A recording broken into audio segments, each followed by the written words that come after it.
The crowd inside the Alamo Dome was thick with anticipation, every eye locked onto the ring as two nations held their breath.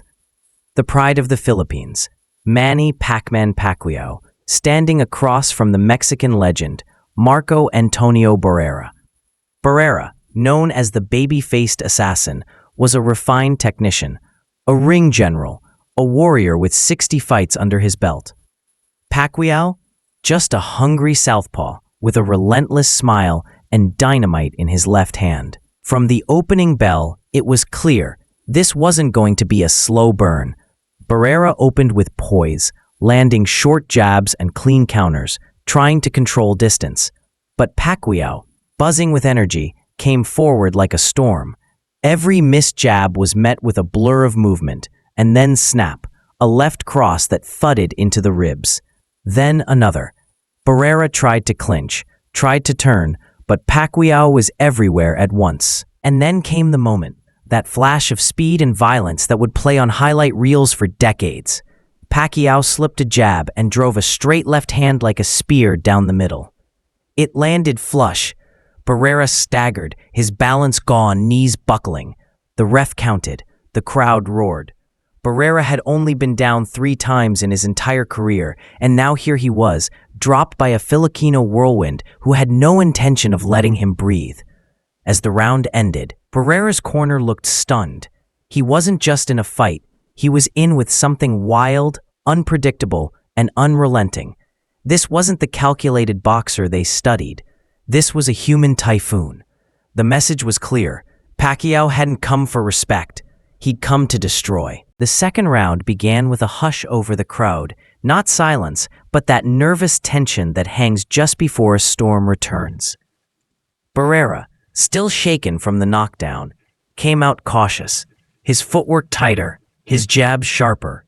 He was trying to recalibrate, trying to do what great fighters do, adapt. But Pacquiao wasn't going to let him. He stalked forward with a rhythm all his own, bouncing on the balls of his feet like a coiled spring.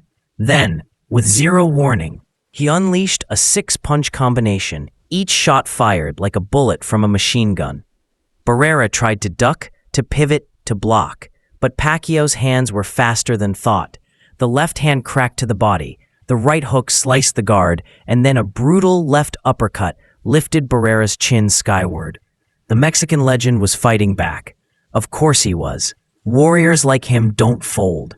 But every exchange began and ended with Pacquiao. The crowd, once split, was now fully swept into the wave. Manny, Manny chants echoed, a roar rolling across the dome. Barrera landed a flush right hand to the jaw, a punch that would have stopped a lesser fighter. Pacquiao just smiled and returned with 3 more. Barrera's trainer, Rudy Perez, began to bark orders louder. His voice panicked beneath the crowd noise. The ring had become smaller for Barrera, not just physically, but psychologically. Every time he moved, Pacquiao was already there, cutting the angles, shifting the terrain like a ghost who could punch. There was a moment near the ropes where Barrera tried to circle out, and Pacquiao cut him off with a vicious left hook that made the sweat explode from Barrera's head like mist under a spotlight. This wasn't just speed, it was speed with intent, speed married to destruction. The legend was being outgunned, and everyone watching could feel it. By the middle rounds, it was no longer a contest of skills, it was a battle for survival. Barrera's corner had already gone to work between rounds, trying to reduce the swelling around his right eye, desperately icing the damage that Pacquiao's fists had etched into his face. Round after round, Pacquiao didn't let up. He didn't coast. He didn't pause. He pressed forward with an engine that didn't know how to idle. In round 6, Barrera tried to switch tactics, circling wider, trying to catch Manny coming in with counter rights. For a moment, it seemed to work. He landed a sneaky hook to Pacquiao's chin and pivoted out of danger. But just seconds later, Pacquiao closed the gap again, cut the ring like a blade, and unleashed a flurry that sent Barrera stumbling into the ropes. Then came a moment that would go viral for years. Barrera, trapped against the ropes, tried to clinch, and Pacquiao simply threw a 3-punch combination around the guard so violently that it looked like a video game glitch. Left, right, left, all clean, all powerful, and all landed in under a second. The crowd was on fire now. Commentators were shouting, this wasn't just a fighter winning a round.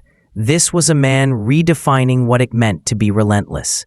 Barrera, bruised and bleeding, refused to fall, but the ring was slipping out from under him. Every round ended with Pacquiao's gloves raised, every minute packed with punishment. And still he was smiling. Still he was bouncing. Still he wanted more. For every child watching in the Philippines, this wasn't just boxing.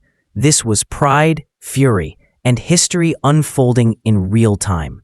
Round 9 was when hearts truly broke for Barrera fans. The legend, known for his grit and fire, looked like a man with ghosts around him. His footwork was slower, his shoulders heavy. Pacquiao, smelling blood, tore into him with the energy of the first round. The shots came from every angle, overhands, hooks, uppercuts, and each one seemed to land with a crack that echoed into the rafters. Midway through the round, Pacquiao backed Barrera into the corner with a jab, and then launched a devastating left hand that spun Barrera halfway around. A punch so loud it silenced the arena for a second before erupting into a chorus of disbelief. The ropes caught Barrera as his legs betrayed him. He turned, dazed, tried to keep his hands up, but Pacquiao pounced again, and this time, a blinding 7-punch barrage landed clean, precise, punishing. The referee leaned in. Barrera's corner climbed the steps. And then the towel. It floated in like a white flag in a war that had raged too long.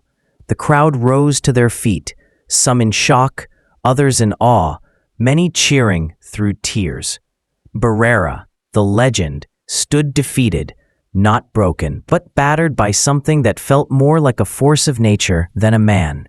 Pacquiao turned and walked to his corner with that same smile, as if to say, I told you I belonged.